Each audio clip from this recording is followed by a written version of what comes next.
Hello gamers, Carlim00 here with another video. Today's video is about early pull free, guys. I think a lot of players are getting there now, and we're seeing it a lot in the stream, talking about what to do when we get to early pull free. Because when you're in pull 1 and pull 2, it's kind of consistent, you're getting cards all the time. But pull 3 is a whole different animal, right? You get into pull 3, it's extremely large. I mean, just to give you an example, Pool 1 ends at about 214 collection level. Pool 2 is about 484, something around there, 480-ish. And then most people who have completed their full collection, it's somewhere between 2900 to 3200 collection level, okay? So there's a massive jump. You don't get all those cards fast. There's other rewards mixed in with the card reward, so you don't always get cards fast. So you're normally stuck with the same amount of cards for a while. And most of the time, these are just random cards. So what this video is about today is a bit of direction. What I've done is I've assembled the 5 best cards that I think that you can obtain at the beginning of pull 3. And what I've done with these 5 cards, I've constructed decks that are just for this card being in pool 3, and the other 11 cards are within the previous pools. So if you have one of these cards, you will guaranteed to have the other 11 cards in these decks. And I think they're competitive decks, and I will go over what the decks are and how they operate, and a few tips and tricks to play the deck. I'm using SnapFan, guys, as I have in previous videos. Fantastic site. Definitely got to credit them. I will put them in the description, and I won't put the deck code because the deck code is quite lengthy, but I will list all 5 of the decks in the description, so you can go over there and get the code and look at them and alter them how you like. Okay, guys, let's begin with the card that I received as my very first card in Pool 3. Very lucky, Wong. Okay, so what does Wong do? Wong is a 4 energy 2 power card. With the description ability, ongoing ability, your on reveal abilities at this location happen twice. So very powerful, very powerful. And I'll show you the deck that I've constructed here for Wong, with Wong and a bunch of other cards, as you can see here, all from the collection level 1 to 14, pool 1, pool 2, and the recruit season. Okay, so this is the deck. This is pretty much identical to the deck that I used to climb to infinite first. Let me just zoom in here. This is pretty much identical to the deck that I used personally to climb to infinite for the first time, just as I entered pool 3. Okay, so just a little breakdown of how the deck works. I mean, if you've just got to pool 3, I'm assuming that you know most of these cards and how they operate, right? So I won't go through every single individual card in too much detail, but I'll go over the synergies that are required in this deck and how it's supposed to work. Okay, so you've got Sunspot in here, just kind of. Well, the reason why Sunspot's in there is pretty much easier for me to start with what the killer combo is here. What you're looking to do here is to get Wong down the field, or the ideal situation where you should always snap, by the way, if your hand reads Ironheart, Wong, White Tiger, and Odin. Okay, and the locations are fine. You don't have any locations like Space Throne or anything that's going to block you, because you need a large number of slots on the location. It's about 10 or 12. Okay, you need about 10 for the hot full combo. 10. It's the 6 tigers and the 4 units that I just said. Okay, so there's only, if you look at this, 4, 8. There's 12 total slots that you can put cards in on any board, as long as there's no slot limiting locations there, like Space Throne or something that you can't play in there at all, like a flooded zone or something like that.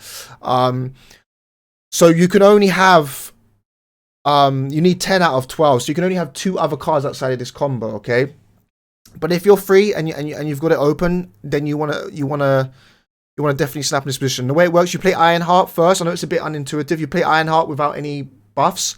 Then you play Wong on top of Ironheart. Then you play White Tiger, which sends 2 tigers out to the other locations. Then you play Odin. And what happens with it all comes together with Odin, where Odin will trigger the Ironheart twice because of Wong. Okay, will trigger the White Tiger twice. That's 2 more Tigers, 2 procs of the Iron Heart. Then Odin will trigger again because of Wong and do the same thing twice. So it's like a loop. You get a total of 4 Tigers and 4 procs of Iron Heart, which comes out to a total of 24 power at the end, right? So it's a combo deck. Everything else is kind of to facilitate that combo, okay? So for example, Sunsot you put down early because you don't want to spend too much energy early. So you tend to have a free amount of energy at turn 2, for example. Nightcrawler is just there if you're kind of... You don't always draw the combo. Sometimes you want to try and win the game without the combo, which is quite difficult to do, but you've got to kind of attempt to. There's a lot of retreating with this deck, guys, and it's very vulnerable. It's vulnerable to stuff like Cosmo, stuff like, you know, storming on our Wong. Anything that kind of disrupts it, you know, Juggernauts. There's a lot of things. Arrows, Enchantress obviously knocks out Wong, Rogue, you name it. There's a lot of weaknesses, and if you play the deck, you'll start to realize those weaknesses because you'll get punished by them, right? And then that's how you learn. Morph is just a personal favorite of mine. It's another win condition. If you morph out the enemy 6, the opponent's 6 early on, it's very, very good. Wolfsbane is kind of like a weaker replacement to Ironheart, and what I mean by that is Wolfsbane like gets a lot of stats on one site, but it doesn't go wide. It doesn't go to the other sites. Obviously, you need to win more than one site to win the game. So Wolfsbane is like a secondary upgrade. A secondary option. You can kind of still do Wolfsbane, Wong, White Tiger, and Odin and get away with it. You know, you'll still get your 6 Tigers. You know, 6 Tigers is 42 power in total, guys. So you can still go wide with that option. But it really does rely on Odin. Without Odin, it's very weak. As soon as you take one of the pieces out of the equation, like sometimes you can win a game with Wong, White Tiger, Wong, White Tiger, Odin, but it's not guaranteed, right? It's not really that snappable. Storm is very, very good as well, guys, because it floods the location, and this is one of the best decks in the entire game for filling power into a flood location through the use of Tigers, right, and Ironheart. You know, sometimes games will go like this. You'll have Storm. Like many games I won with playing Storm into Ironheart or into Wong into Ironheart, then Odin. And these 3 on 1 and then Storm on the flood location, and the Ironheart just hits the Storm 4 times, which is obviously gives it 4 power, right? So, sorry, 8 power. So it ends up being 10 power in a flooded zone. And most of the time, if you flooded on turn 3, people don't normally get 10 power in there, and they don't normally have options to get it in there. So this is my beginning deck, guys. Obviously there is upgrades to make, but I'll do that in another video, otherwise this will be too long. But this is just, as soon as you get this card, I've got Wong. Now you know you've got a competitive deck. You come over, you get the deck, try it out, see if you like it, and go with there, right? You always have the option of using stuff like Kazoo or Dino if you don't like your pull free option. It's not all doom and gloom if you don't hit these cards. If you don't even hit any cards, you just keep going with your pull 1-2 deck. As long as you're playing well and consistently, you'll see climb. I mean, today on stream, just as an anecdote, I was playing Dino, pull 2 Dino deck for most of the stream, and was having great results. So you don't need this, but this is definitely what I would play if I got Wong straight away. Okay, so that's Wong. Just moving on to the next card. The next card that we're going to go over. This is in no order, by the way. I have left the last card as the most powerful, but the other 4 are kind of similar strength. But the last one I definitely think is definitely the strongest. The next card we're going to go over, guys, is Lockjaw. Okay, so Lockjaw is another card that if you get early and pull free, you can definitely make a deck out of that, and it's very, very competitive. It can be very strong, very, very high variance Lockjaw. A lot of RNG involved, but you'll see why. So this is the actual deck. Let me get the card up first so you can understand exactly what this is about. So Lockjaw, pull free card, of course. 3 energy, 2 power, and description, just a passive ability. So it's not ongoing or anything, can't be countered. When you play a card here, swap it with a card in your deck. Okay, very unique ability. 3 energy, quite cheap for such a strong ability. So I will show you right now, again, another deck with just Lockjaw as the pull free option. So you don't have to be groveling around, getting really lucky. You just hit this card, you know you can go into this deck and try it out and have success. So the deck that we've come up with here for Lockjaw, obviously there's a lot of big units in there to kind of maximize the efficiency out of this ability. So Sunspot's in there the same as the Wong deck, but for a different reason. The reason why it's there is because it's a 1 cost. And obviously one cost with Lockjaw is insane, because with all these bigs in the deck, let's say you have Lockjaw and you play Sunspot and a Hulk comes out, that's obviously a massively efficient play, right? You've also got the fact that, you know, sometimes Lockjaw can go wrong. Let's say you put in Iceman, it comes out as Sunspot. Sunspot's still going to get you value, right? Because it transfers any leftover energy into power. So it's not a useless one to come back on, okay? Iceman is here because of the same reason. It's a one cost, it's very efficient. But also on reveals are very, very good for Lockjaw, because what happens is, of course, you get Iceman's, and Iceman's not used for its power, right? It's used for its ability. With Lockjaw, you get the ability, and then it goes out and you get to replace it with a stronger unit. So you get the best of both worlds, right? You get to increase your opponent's hand by one cost, but you don't have to deal with the low power. You swap it out. So fantastic card for Lockjaw. Nightcrawler, same ilk.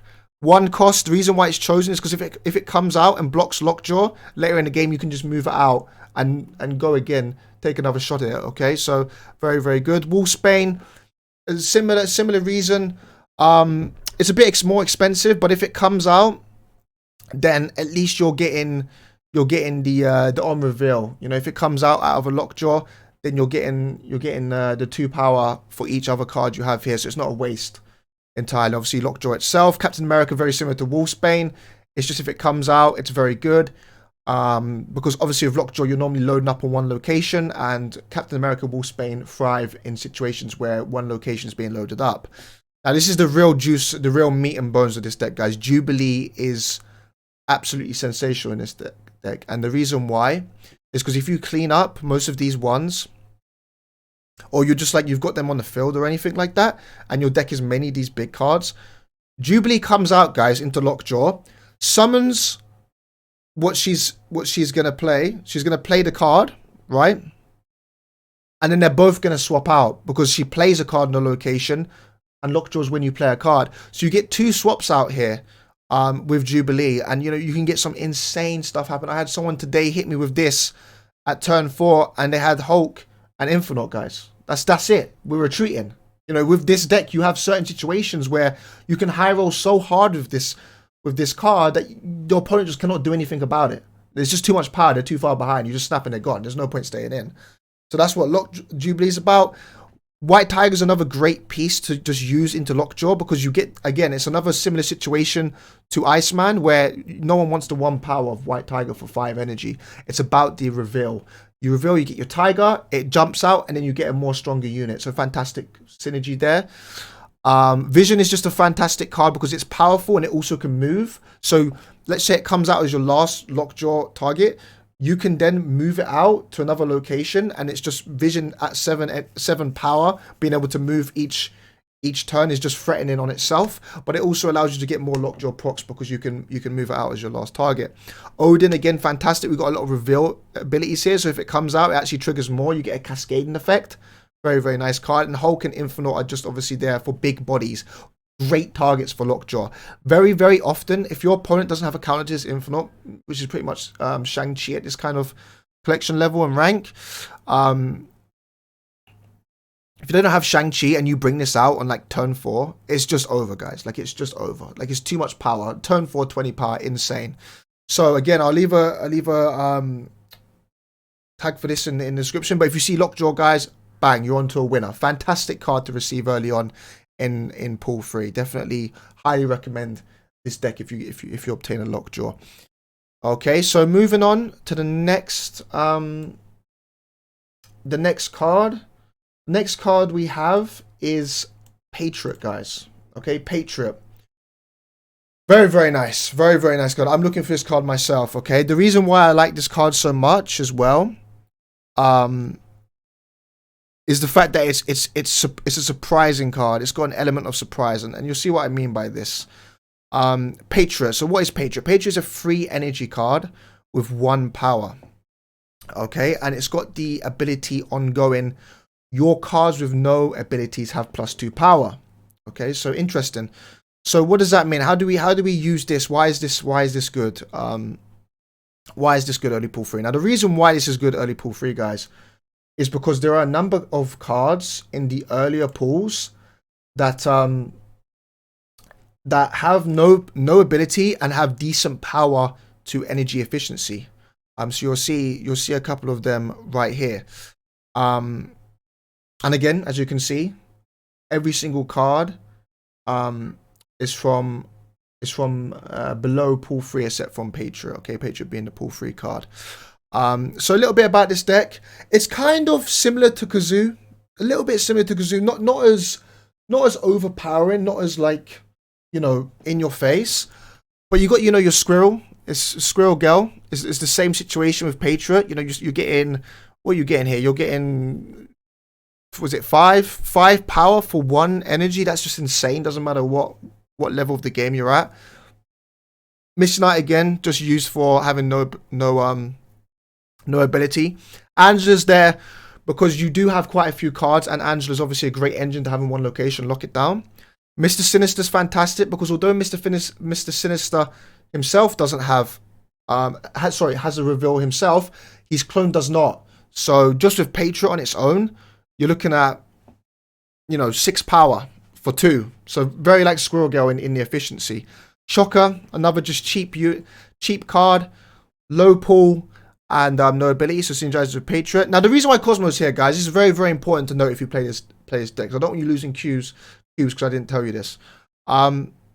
Patriot's ongoing, so it's a lot more feeble, for example, than a lot more vulnerable than something like Lockjaw. It's more like Wong, where you need to be careful and you need to protect this. You know, Rogue can take it out, Enchantress can take it out. You can have a few problems that can take this card out, right? So Cosmo is there. So if you put that on top of Patriot, none of the reveal cards can come and attack it. So you put Patriot with Cosmo, and it's a fantastic buffer and shield to keep your Patriot. Because obviously if your Patriot dies or gets cancelled, it completely the deck completely falls apart. Okay, so you need to protect this Patriot, guys. You need to watch out for the decks that you're playing against and make sure you know the threats. And obviously, if you get this deck and you start playing it after, like, you know, 10, 20, 30, 40, 50, 100 games, you're going to start knowing those threats. You're going to start noticing the patterns of what people are playing, okay? And so, yeah, just very, very important thing to note. Cosmo is there to protect Patriot. You must protect Patriot, otherwise it can fall down to certain counter cards. Cyclops and Thing are there exactly like Misty Knight and Shocker. They're basically just scaling versions. These 4 cards are basically the same thing, just on different energy. In terms of what they do, right? So very, very simple. White Tiger's there because it always has an ability, but the Tiger doesn't, so it benefits from Patriot. Abomination again, exactly the same thing, like nearly half the deck. Shocker, Misty Knight, Cyclops, Thing, Abomination, just very good energy efficient cards with no ability for Patriot. And then Onslaught, guys. Onslaught is obviously for dropping on Patriot. You get Onslaught on Patriot, guys. Pretty much nearly every single card here gets +4 power. It's absolutely insane. And Patriot's fantastic as you go into pool 3 because there's a lot of upgrades you can make here. Stuff like, just off the top of my head, I don't want to go too much into it because it's about early pool 3, but stuff like Ultron, absolutely crazy. Mystique copies the ability. So you have, you know, it's a free cost that gives you another basically another clone of Patriot. So Patriot's a great card. That scales, and this kind of archetype scales right into the end game, you know, right up to the top of Infinite, right to the best players. They're playing this. I was getting destroyed by this today, guys. People are playing this left, right, and center. It's actually very popular right now. So Patriot's a great card to pick up early, okay? So that's just the breakdown. That's kind of what Patriot's about. So another fantastic card to receive in early pool 3. We've got 2 more cards left to go through. The next card we're going through actually scales right to the end of the game. Very, very, very popular card, and definitely one of the ones that most people really desire, including myself, guys, and that is Sarah. Okay, Sarah, and the Sarah Miracle and the Sarah Archetype, when fully fledged out in a full collection, is definitely a contender for the best deck in the game. If you ask many players what's the best deck in the game, what's the best card in the game, they will say this card, okay, guys? We'll go through a little bit. We won't go through why that is. I mean, that's just because it scales insanely hard. What we're talking about is why it's good at early pool 3. But that's just to note that if you do receive this card, guys, you know you've got a card and archetype that will scale right to the end game of what we know so far on Marvel Snap. So really, really, really good card to pick up early in pool 3. You can trust me on that one. And you know, you're like, whoa, what is this card? So let's actually go through this. Let's meet and bones this, and see what Sarah's about. So Sarah is 5 energy, 5 power card with the ability ongoing. Cards in your hand cost 1 less, minimum 1. So what does this mean? Basically, what this is like Kazoo, like the Kazar deck from Pool 1, which is amazing, but like on steroids. It's absolutely insane what you can do with this card. So let's see the deck that we've got here for, you know, just Sarah as Pool 3 and everything else Pool 2 below. This is the deck right here. A little zoom in here, guys. So Sarah, so interesting. Probably a bit of the more fiddly than the others, I think. Probably the hardest to play. I mean, it's not insanely hard to play, but definitely compared to like Wong and Lockjaw, it's just kind of it's quite plays itself a little bit. Kind of like, you know, obvious what you need to do. This is as well, like obviously when being told, but at first glance it's a bit weird. Like, why is there Blade and Swordmaster, for example? Why is there discard? So just going over first why there is discard, all right? It's probably the most important thing to note why there is Blade and Swordmaster. The reason why Blade and Swordmaster is in a deck, because ideally when you get to that turn 5 and you put Sarah down, you want basically the ideal turn order is Strong Guy at 4 and then Sarah at 5. And at 6 you burn out your whole hand. You want nothing left in your hand, so Strong Guy gets his ability. What Strong Guy does is ongoing if your hand is empty plus 6 power. So you want to have no hand at the end of the game. And Swordmaster and Blade allows you to do that more consistently, right? You're able to get rid of an extra card essentially. So that's the situation with that. How this deck plays outside of that, kind of like standard Zooey style with a bit of buffs. Angela again, as we discussed earlier, locking down 1 location, just loading up the location, being rewarded for it.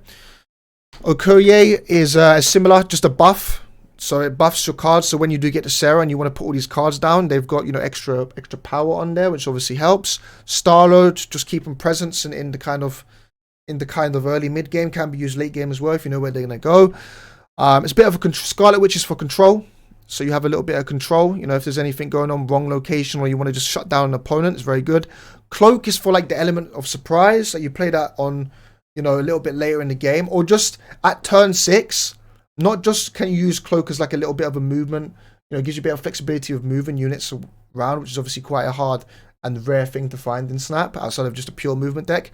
At 6 with Sarah's ability, this is down to 1 cost. It's 1 energy for 4 power, guys. That's a very good energy efficiency rate. 1 energy for 4 power is fantastic. So it's just a great unit to have in the deck at early Pool 3. You know, what you have access to, Cloak is a very good unit to use. Bishop is very similar to the old Zoo decks. It's just, and it's very, very efficient, and it's a good engine. Like if you've got Sarah, very often if you put Sarah at 5 on 6, you could be playing 3-4, you know, 3-4, even sometimes possibly even 5 cards if you get super lucky, right? With these 5 right here. So it's very nice to have down. You end up playing a lot of cards in this deck, so just a great engine to have. Catch your opponent by surprise. Wolfsbane, again, you're just playing a lot of units, so there's a lot of efficiency and the energy here. Captain America and Wolfsbane, very, very similar to the Lockjaw situation. You're just going to have a lot of units in a lot of cards on 1 location. Talked about Swordmaster and Blade. I mean, they're good energy power efficiency as well, but mainly used to just enable Strong Guy. Strong Guy's 10 power, 4 energy. That's just crazy. And Sarah's obviously what enables this.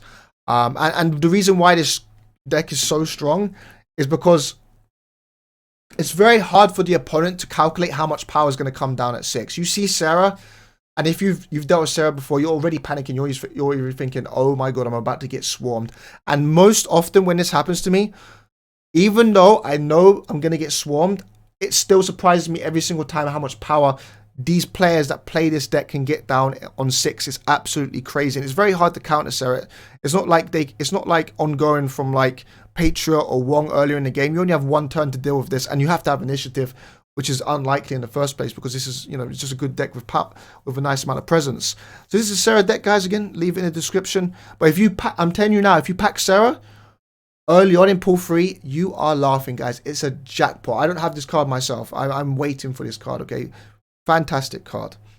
All right. So moving on to the very last card.